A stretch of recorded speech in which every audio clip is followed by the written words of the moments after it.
نحمد ونصلی علی رسول الکریم اعوذ باللہ من الشیطان الرجیم بسم اللہ الرحمن الرحیم. السلام علیکم خواتین و حضرات. میں معذرت چاہتا ہوں کہ آج تھوڑا لیٹ ہو گیا، لیکن خلق خدا سے آدمی ڈیل اگر کر رہا ہے تو پھر معاملات اس کے اپنے اختیار سے باہر ہو جاتی ہیں کہ باوجود بار بار ریمائنڈ کرانے کے کہ جناب اتوار کو مجھے ٹھیک 11 بجے کہیں پہنچنا ہوتا ہے، اس کے باوجود خلق خدا چانس لیتی ہے. اور مسلمانوں میں ایک یہ بھی پرابلم ہے، جہاں اور پرابلمس ہیں، کہ گھر آئے ہوئے مہمان کو انکار نہیں کر سکتا. تو مجھ جیسا بے مربت اور کندہ ناتراش اور گستاخ انسان بھی انکار نہیں کر پاتا.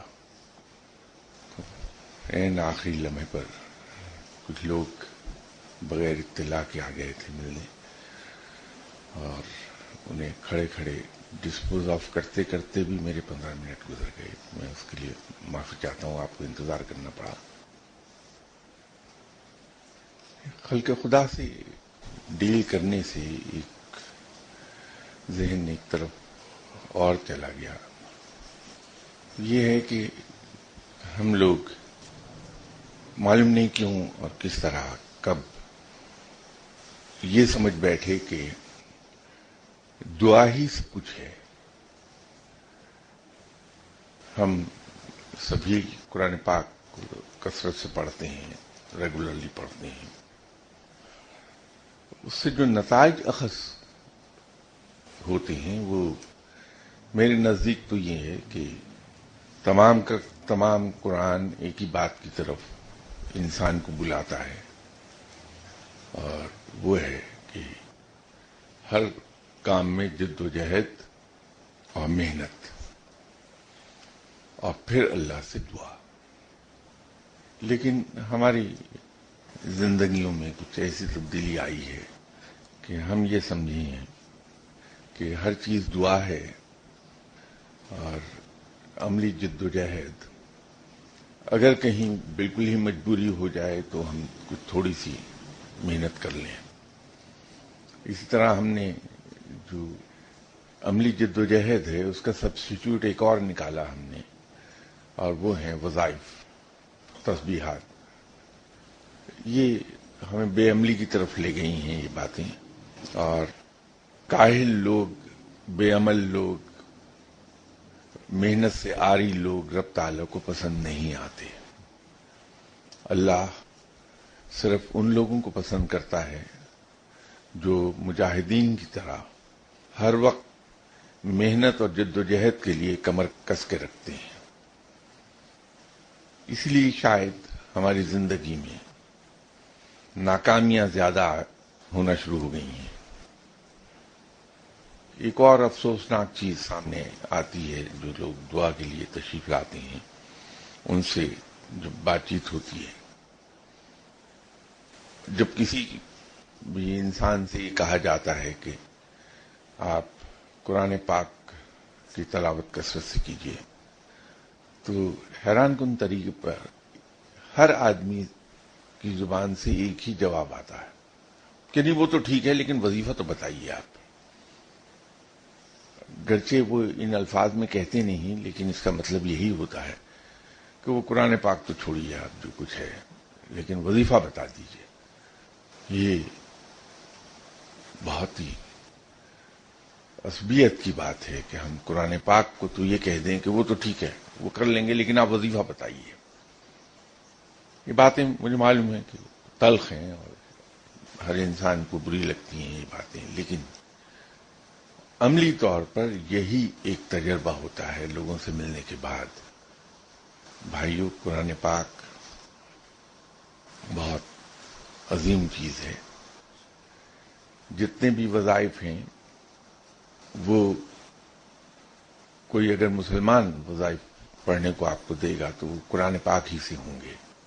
تو یہ تو ایسا ہی ہے کہ کوئی شخص آپ کو نوٹوں سے بھرا ہوا ایک والیٹ دینا چاہے اور آپ اس سے کہیں کہ نہیں یہ تو ٹھیک ہے کوئی بات نہیں، لیکن آپ اگر اس میں سے 10 روپے نکال کے مجھے دے دیں تو میں بہت امیر ہو جاؤں گا، تو یہ سوچ درست نہیں ہے۔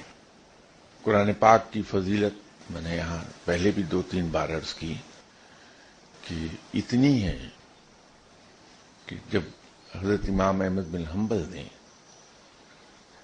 خواب میں اللہ تعالیٰ کا دیدار کیا اور رب تعالیٰ کے پوچھنے پر جناب امام احمد بن حنبل نے جب یہ عرض کیا کہ یا باری تعالیٰ مجھے اپنے تک پہنچنے کا کوئی آسان راستہ بتا دیں، تو رب تعالیٰ نے اپنی زبان سے یہ فرمایا خواب میں کہ قرآن پاک کثرت سے پڑھا کرو۔ تو قرآن پاک در حقیقت رب تک پہنچنے کا ایک شارٹ کٹ ہے، آسان ترین راستہ ہے، لیکن ہم یہ رویہ رکھتے ہیں قرآن پاک کے ساتھ کہ ہم یہ کہتے ہیں کہ وہ تو ٹھیک ہے لیکن کوئی وظیفہ بتائیے۔ مسلمان وظائف کے قصے میں نہیں پڑھتا، وہ وظائف صرف ذکر الہی کے لیے پڑھتا ہے کہ میں اپنے رب کو پکاروں، کسی دنیاوی حاجت کے پورے ہونے کے لیے وظیفے نہیں پڑھتا۔ وہ اس کا ذکر الہی، اس کی عبادات دنیاوی حاجات کے پوری ہونے کے لیے نہیں ہوتی، بلکہ اس کی عبادات صرف اور صرف رب کے لیے ہیں، اور رب کے لیے بھی صرف اس لیے کہ ہمارا رب لائق عبادت ہے۔ تو وظائف ہم پڑھیں ضرور، تسبیحات ہم کریں ضرور، لیکن صرف اور صرف اس نیت کے ساتھ کہ میں اپنے رب کو پکار رہا ہوں کیونکہ میرا رب لائق عبادت ہے، وہ پکارے جانے کے لائق ہے، وہ اپنے ذکر کے لائق ہے۔ تو اس کے ذریعے سے جو انعامات کی انسان پر بارش ہوتی ہے وہ انسانی تصور سے باہر ہیں۔ جو کچھ انسان کو عطا ہونے لگتا ہے ذکر الہی کے جواب میں، وہ انسانی سوچ وہاں تک کبھی نہیں پہنچے گی۔ انعامات بہت بڑے ہیں۔ دوسری بات یہ ہے کہ ہم وسائل کی کمی کی وجہ سے بھوک سے تنگ آ کے دوڑے جاتے ہیں اپنے ہی طرح کے انسانوں کے پاس دعا کرانے کے لیے۔ ہم میں سے کبھی شاید ہی کسی کا ذہن، کم از کم میرا ذہن تو ادھر نہیں جاتا کہ آپ صلی اللہ علیہ وسلم اللہ کے محبوب ہیں اور وجہ تخلیق کائنات ہیں، کہ آپ صلی اللہ علیہ وسلم کی محبت میں رب تعالیٰ نے یہ کائنات تخلیق کی تھی۔ تو ایسی ہستی صلی اللہ علیہ وسلم جسے رب اپنے اتنا قریب رکھتا ہو تو رب یقیناً ان کو وہ زندگی عطا فرمائے گا جو سب میں اعلیٰ اور بہترین ہو۔ آپ صلی اللہ علیہ وسلم کی حیات طیبہ ہم سب کے سامنے ہے۔ وسائل کی کس قدر کمی رہی، لیکن آپ صلی اللہ علیہ وسلم کی تمام عمر کی دعائیں اگر کوئی دیکھے تو کہیں کسی ایک موقع پر رب تعالیٰ سے آپ نے وسائل نہیں مانگے۔ دوسرا بڑا امتحان انسان کی اولاد ہوتا ہے کہ اولاد کو مشکل میں دیکھ کے بڑے بڑے لوگوں کے قدم لڑکھڑا جاتے ہیں۔ آپ صلی اللہ علیہ وسلم جن صاحبزادی سے اتنا پیار کرتے تھے کہ ان کی آمد پر کھڑے ہو جاتے تھے اور اپنی چادر ان کے بیٹھنے کے لیے بچھا دیتے تھے، ان صاحبزادی رضی اللہ تعالی عنہ کا یہ عالم تھا کہ پانی کا مشکیزہ اٹھا اٹھا کے شولڈر پر سٹریپ کا نشان پڑ گیا ہوا تھا، اور چکی چلا چلا کے ہاتھ میں موٹے موٹے گٹھے پڑ گئے تھے۔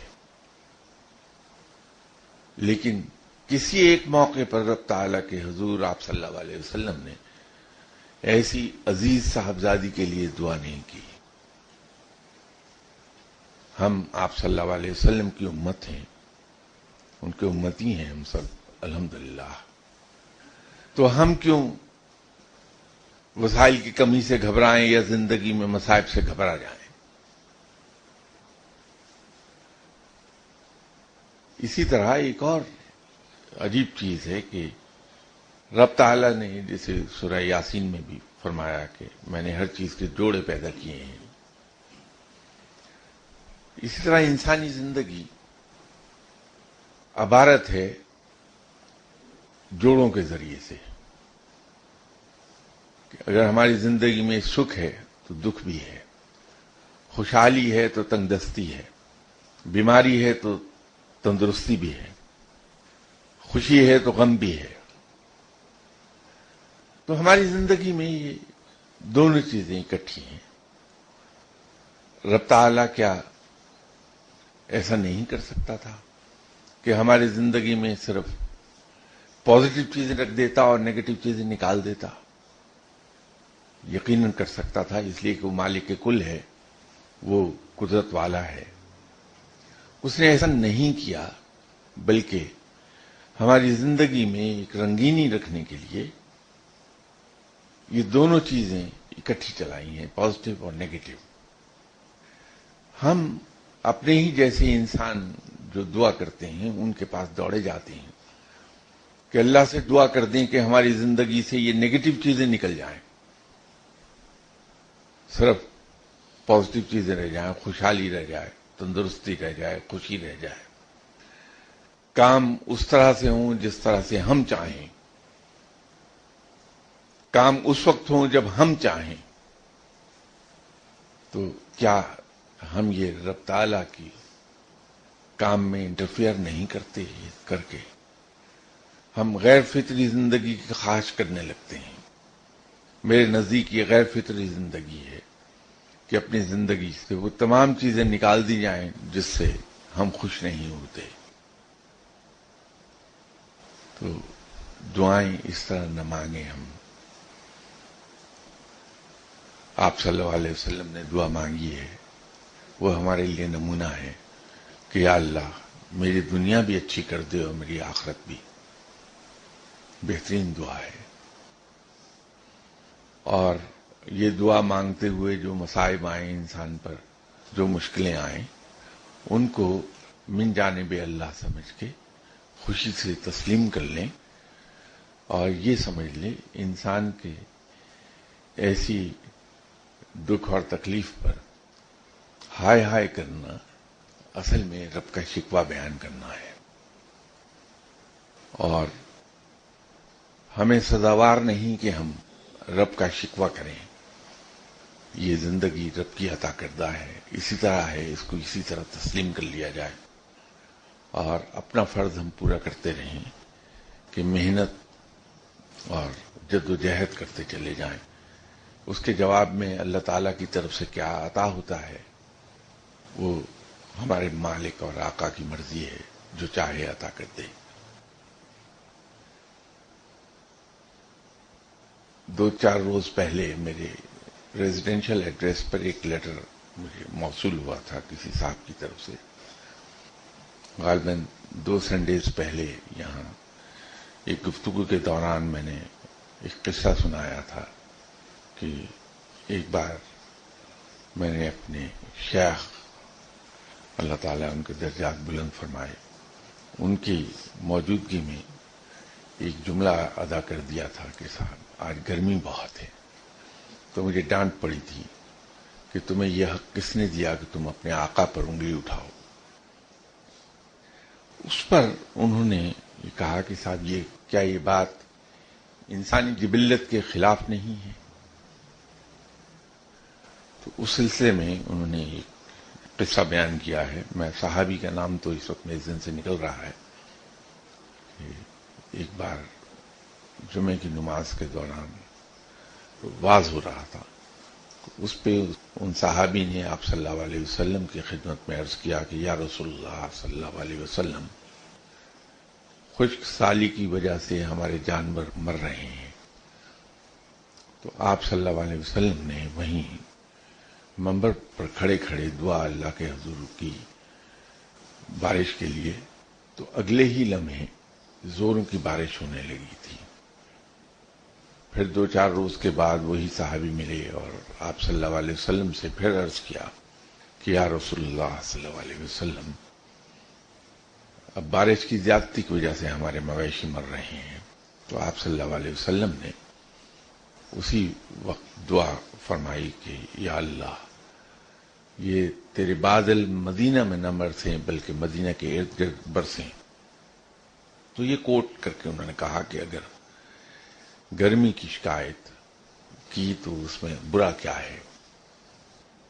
میں اس سلسلے میں عرض کر دوں کہ شاید وہ پوری بات کو سمجھے نہیں یا ان کی توجہ ادھر گئی نہیں کہ اصل قصہ کیا تھا۔ بات یہ ہے کہ ہمارے یہاں اسلام میں بارش کے لیے تو نماز استسقاء ہے، لیکن نہ گرمی کے پڑھنے کے لیے کوئی ایسی دعا ہے، نہ نماز ہے، نہ گرمی روکنے کے لیے، نہ سردی کے لیے، نہ خزاں کے لیے، نہ بہار کے لیے۔ صرف اور صرف ایک ہی چیز ہے، وہ ہے بارش، اس کے لیے نماز ہے۔ دوسری بات یہ ہے کہ جب کوئی استاد اپنے شاگرد کو علم سکھاتا ہے، تربیت اس کی کرتا ہے، تو استاد کی کوشش یہ ہوتی ہے کہ اپنے شاگرد کو بہترین چیز سکھا دے۔ تو کسی بھی چیز پر صبر کرنا اور ہر مصیبت کے جواب میں شکر گزاری کرنا رب کی، یہ بہت اعلیٰ درجے کی چیز ہے کہ انسان مصیبت میں بھی اسی خوش دلی کے ساتھ رب کا شکر ادا کرتا رہے جیسا کہ وہ اچھے حالات میں کرتا تھا۔ تو وہ رب کو یہ چیز بہت پسند آئے گی۔ تو یوں میرے شیخ نے گرمی کی شکایت سے روکا کہ شکایت کبھی زبان پر آنی نہیں چاہیے۔ دوسری چیز دنیاوی ایک دلیل ہے اس سلسلے میں کہ سبھی دنیا ایک زمانے میں صدام حسین کو برا کہتی تھی۔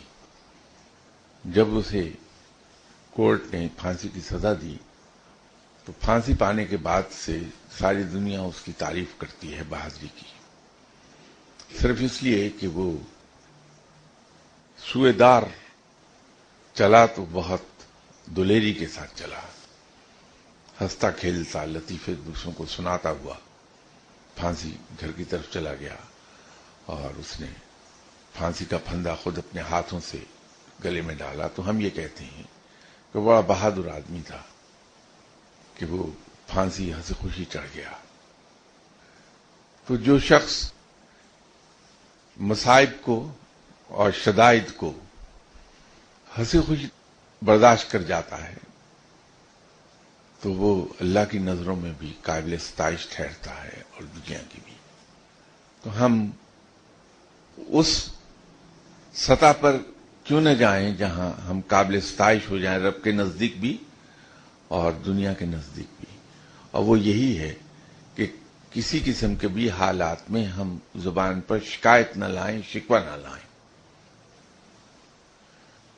کبھی کسی وقت شاید 2 سال پہلے یہاں ایک چیز میں نے عرض کی تھی کہ فقیروں کا وتیرہ یہ رہا ہے کہ جب وہ فاقے سے ہوتے ہیں تو اپنے آپ کو پیٹ بھرا ظاہر کرتے ہیں،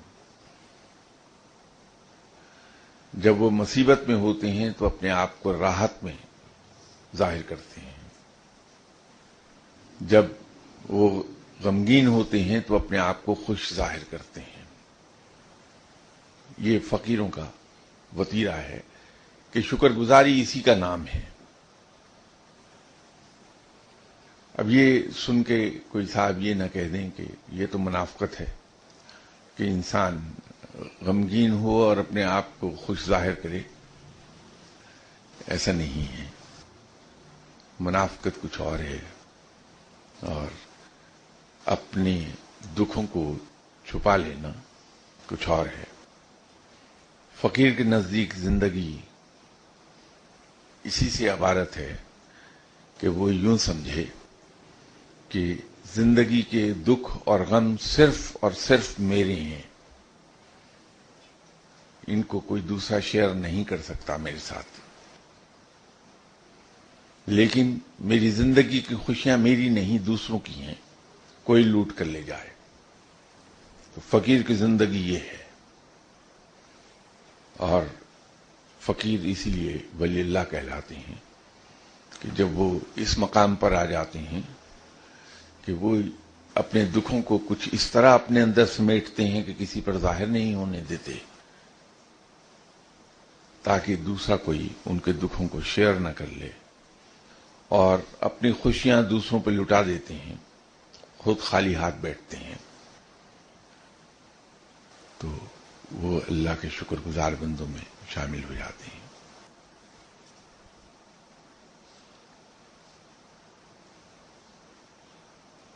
کسی صاحب نے ایک سوال کیا ہے کہ خود شناسائی چاہیے، اس کا راستہ دین دے چکا، لیکن آج کے دور میں اس کی پہچان چاہیے۔ خود شناسائی کا راستہ آج کا دور ہو یا آنے والا کوئی دور، یہ غور و فکر ہی سے منسلک رہے گی۔ خود شناسی انسان کو مل ہی نہیں سکتی جب تک کہ وہ غور و فکر میں مبتلا نہیں ہوتا۔ دین نے بھی خود شناسائی غور و فکر ہی میں رکھی ہے، تو یہ وہ سچائی ہے یا یہ وہ حقیقت ہے جو کبھی تبدیل نہیں ہوتی۔ ہم میں سے جو بھی یہ چاہے کہ وہ خود شناسائی کے معیار پر چلا جائے، اس مقام پر چلا جائے جہاں خود شناسا ہو جاتا ہے انسان، تو اسے چاہیے کہ وہ غور و فکر کو عادت بنا لے، اس سے نئی نئی حقیقتیں کھلیں گی انسان پر، اور جوں جوں وہ تہ در تہ حقیقتوں سے شناسا ہوتا جائے گا تو رب کے قریب ہوتا جائے گا۔ اسی لیے یہ کہا جاتا ہے کہ جس نے خود کو پہچانا اس نے رب کو پہچان لیا۔ تو اس کے اندر جو پنچ لائن ہے وہ یہی ہے کہ غور و فکر سے کام لیا جائے۔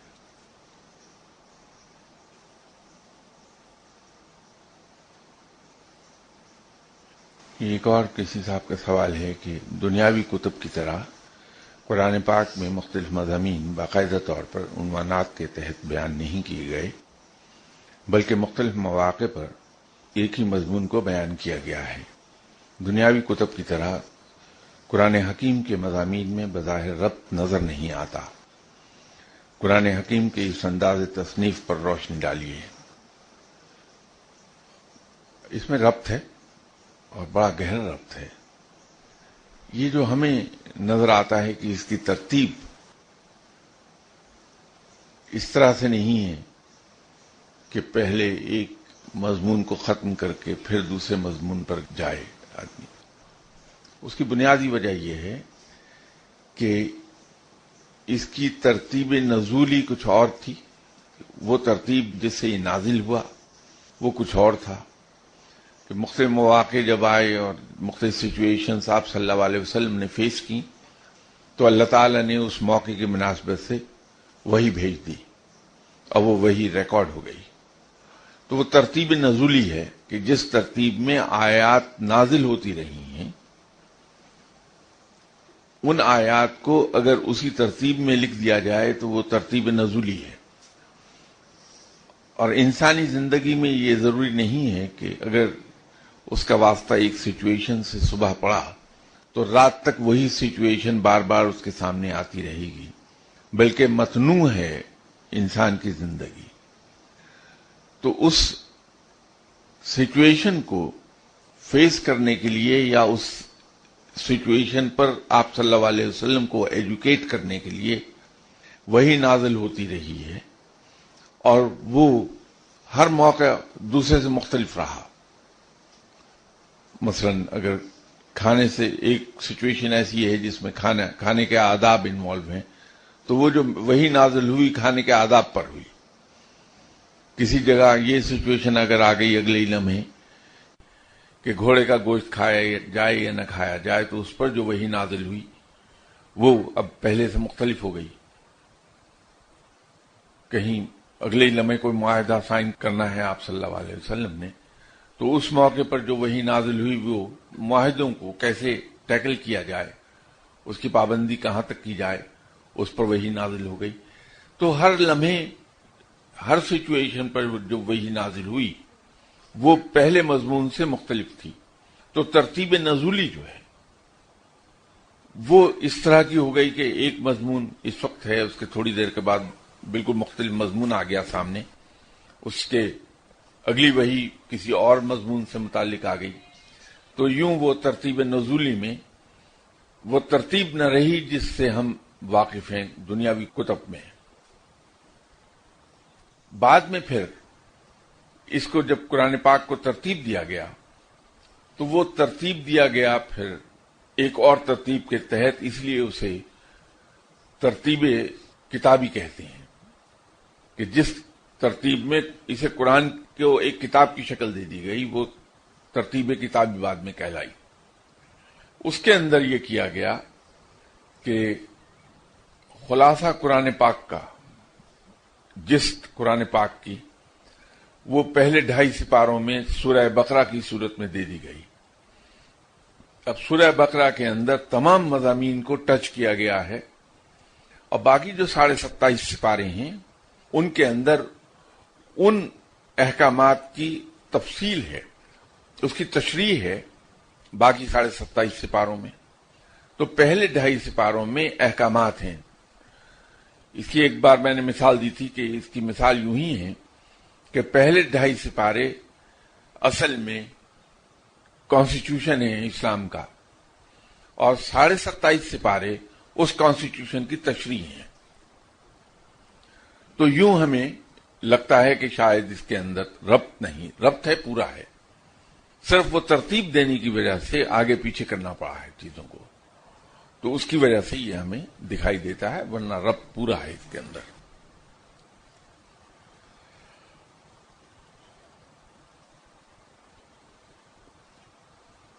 ایک اور سوال ہے کہ بعض صوفیہ کا خیال ہے کہ ارواح کو ناقابل فہم، ناقابل ادراک حکمت کے تحت خدا تعالی نے اپنے وجود سے الگ کر دیا، لہذا اب ارواح دوبارہ خدا تعالی سے ملنے کے لیے بے قرار ہیں، جبکہ اس کے برعکس بعض حکماء کا خیال ہے کہ ارواح کو بھی رب تعالی نے اپنے امر کے ساتھ دوسری چیزوں سے بانداز دیگر تخلیق کیا، لیکن ارواح بھی رب تعالی کی تخلیق ہیں اور یہ خدا تعالی کے وجود کا کبھی حصہ نہیں تھیں اور نہ کبھی حصہ بنیں گی.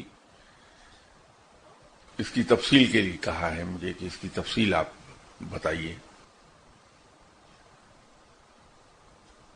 پہلی بات تو یہ ہے کہ ایک مسلمان کے لیے سب سے زیادہ مستند چیز وہ ہے جو قرآن نے بیان کی ہے.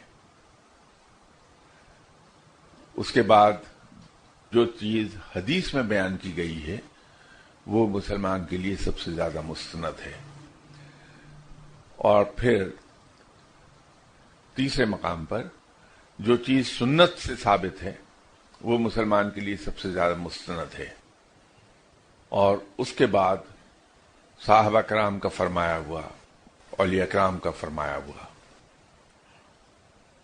جہاں تک روح کی بات ہے تو قرآن نے کلیئرلی اس کے بارے میں یہ وضاحت کر دی کہ امر ربی ہے.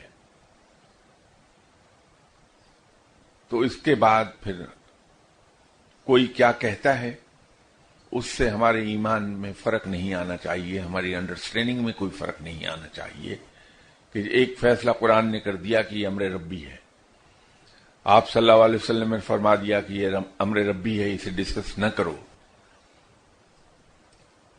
تو اس کے بعد پھر کسی قسم کی بحث کی کوئی گنجائش مسلمان کے لیے رہتی نہیں.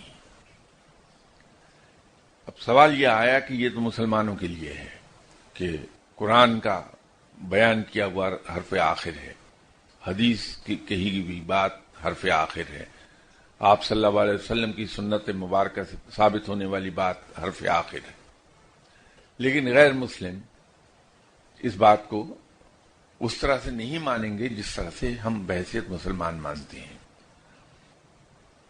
تو اس کے لیے یہ ہے کہ ایک بات تو سبھی مانتے ہیں کہ رب تعالیٰ نے چیزیں تخلیق کی ہیں، یہ میں اہل کتاب اور دوسرے مذاہب کے فالوورز کی بات کر رہا ہوں، جو منکر خدا ہے اس کی بات نہیں کر رہا۔ تو رب کو ماننے والے یہ تو مانتے ہیں کہ رب موجود ہے اور اسی نے یہ کائنات تخلیق کی ہے۔ تو روحیں کائنات کا حصہ ہیں، کائنات سے باہر نہیں ہیں، تو یہ تخلیق ہے رب تعالیٰ کی۔ بڑی سمپل سادہ سیدھی بات ہے۔ جو منکر خدا ہیں وہ کہتے ہیں کہ یہ کائنات وجود میں آئی ہے ایک حادثے کے نتیجے میں، بگ بینگ تھا، اس کے نتیجے میں کائنات وجود میں آ گئی۔ تو ہم یہ کہتے ہیں کہ جس کو آپ بگ بینگ کہتے ہیں ہم اسے کن کہتے ہیں، کہ رب نے کہا کن اور وہ ہو گیا۔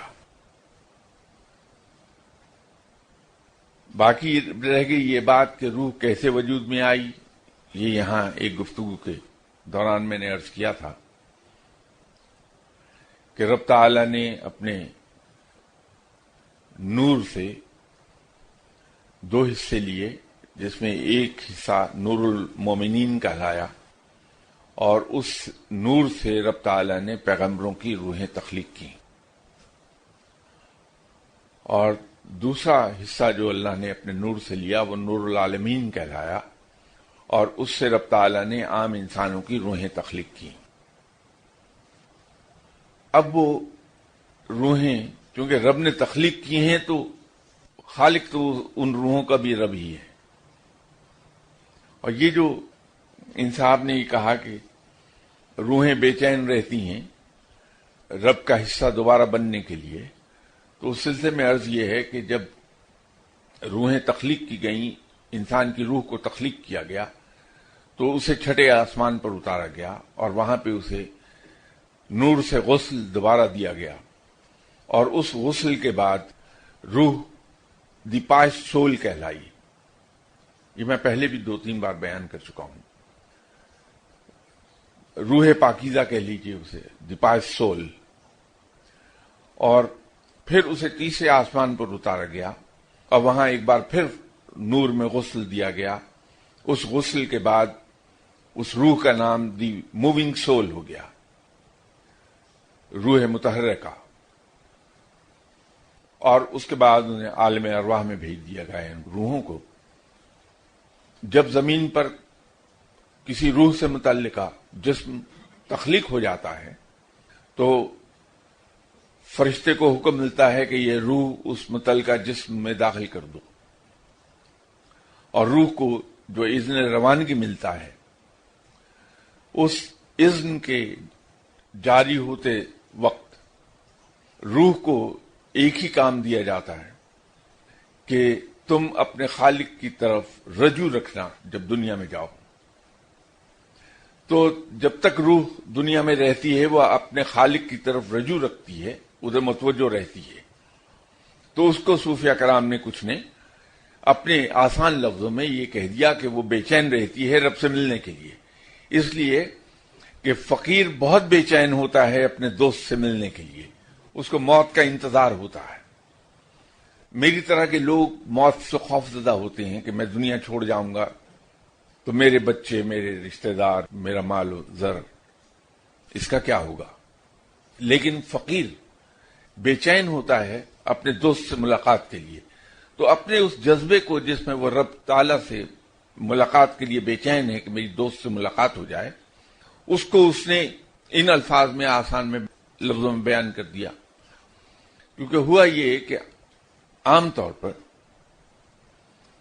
99.99% کیسز میں اولیاء کرام دنیاوی تعلیم سے تحت دامن ہی رہے، تو ان کا جو ایکسپریشن ہے وہ ان کے اپنے انداز کا ہے. حالانکہ وزڈم میں بہت آگے تھے. وہ جو علم انہیں رب تعالی کی طرف سے عطا ہوا، قدرت نے عطا کیا، وہ کہیں سپیریئر تھا دنیاوی تعلیم سے، لیکن ان کا ایکسپریشن اپنے انداز کا رہا ہے. تو وہ اپنے انداز میں جب کسی جذبے کو ایکسپریس کرتے ہیں تو ہم جیسے لوگ، مجھ جیسا آدمی جو دنیاوی تعلیم بھی حاصل نہیں کر پایا، وہ اس کو سمجھتے وقت غلط فہمی کا شکار ہو جاتا ہے اور اس سے کچھ کا کچھ سمجھ بیٹھتا ہے انسان. تو یہ جو بے چینی ہے کہ رب کے وجود کا حصہ بن جائے، در حقیقت وہ اس کو کہہ رہے ہیں کہ جب تک روح اس دنیا میں رہتی ہے، رب تعالیٰ کے حکم کے مطابق اپنے خالق کی طرف رجوع رکھتی ہے، اور جو چیز کسی دوسری جگہ رجوع رکھے گی وہاں پہنچنے کے لیے بے چین ہوگی وہ. اور دوسرا یہ ہے کہ فقیر اپنے رب سے اتنا پیار کرتا ہے کہ وہ اس سے ملنے کے لیے بے چین رہتا ہے اور اپنی موت کے انتظار میں ہوتا ہے. موت کی خبر کہ تمہیں کچھ عرصے کے بعد دنیا سے چلے جانا ہے، اس سے ویلکم نیوز، اس سے زیادہ خوشی کی خبر کسی فقیر کے لیے اور کوئی نہیں ہوتی کہ اس کو یہ پتہ چل جائے کہ مجھے کچھ عرصے کے بعد دنیا سے چلے جانا ہے. وہ خوش ہوتا ہے کہ میری رب سے ملاقات ہو جائے گی، اپنے دوست سے ملاقات ہو جائے گی. اس کو وہ بے چینی کے نام سے انہوں نے ایکسپریس کر دیا ہے.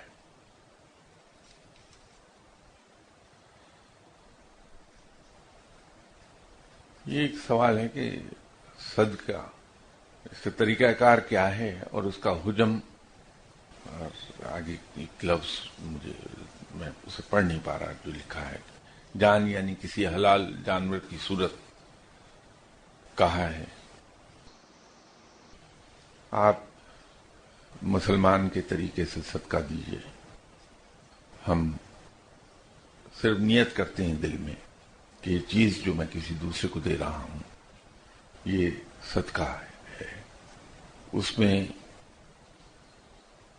نہ تو قسم، نہ کوالٹی، نہ مقدار، یہ امپورٹنٹ نہیں ہے، اس لیے کہ رب کو وہ میٹیریل ایز اٹ از نہیں پہنچتا.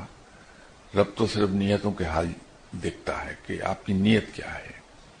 تو ہم میں جو بھی توفیق ہے، جب ہم اسے صدقے کی نیت سے دیتے ہیں تو وہ اللہ اپنے رحمت اور فضل کے ذریعے اسے قبول کر لیتا ہے، اور اس صدقے کی وجہ سے ہم پر سے مصیبتیں اور غربت کو ختم کر دیتا ہے.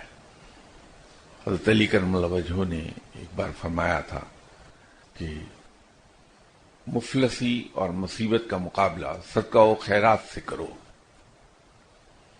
تو جو لوگ صدقہ و خیرات کرتے رہتے ہیں وہ ناگہانی بلاؤں سے اور ناگہانی مصیبتوں سے محفوظ رہتے ہیں. لیکن اس قصے میں نہ پڑیے کہ کس دن میں دوں، کس شکل میں دوں، کیا دوں. مسلمان ان قصوں میں نہیں پڑتا. وہ صرف جب جی میں آتا ہے، جب توفیق ہوتی ہے تو صدقہ دے دیتا ہے، جب سخت ہوتی ہے، دل میں آتا ہے تو خیرات کر دیتا ہے اللہ کے نام پہ، اور اللہ تعالیٰ اسے قبول فرماتا ہے. ہندو اسپرچولزم میں ان کی اپنی ایک ریسرچ ہے، اس میں مختلف دنوں کو مختلف چیزوں سے منسوب کیا ہے انہوں نے. اسی طرح کون سی شخص کو کیا چیز صدقہ کرنی چاہیے، کس دن کرنی چاہیے، کس ٹائم پر کرنی چاہیے، وہ انہوں نے اس میں ریسرچ کی بھی ہے. ان کے یہاں شگون لینے کا رواج بہت ہے، لیکن مسلمان کے ایمان کے مطابق سبھی دن، سبھی ساعتیں اللہ کی ہیں، سبھی مبارک ہیں. تو ہم اپنے مذہب، اپنے عقیدے اور اپنے مسلک کے مطابق جب چاہیں، جتنا چاہیں، جس شکل میں چاہیں، جس مقدار میں چاہیں صدقہ دے دیں. نیت کر لیں کہ ہم صدقہ دے رہے ہیں، اور نیت کر لیں کہ ہم خیرات کر رہے ہیں. خیرات کر دیجیے اللہ کے نام پر.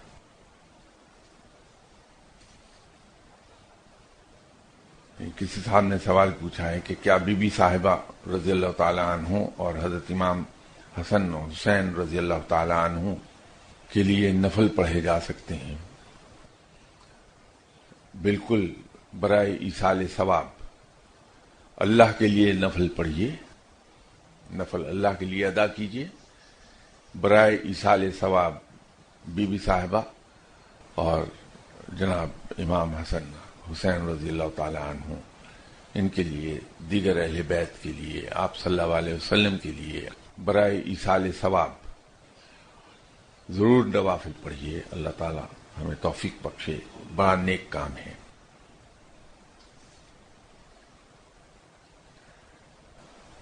کسی صاحب نے سوال کیا ہے کہ قرآن پاک سے فال نکالنے کا کیا طریقہ ہے؟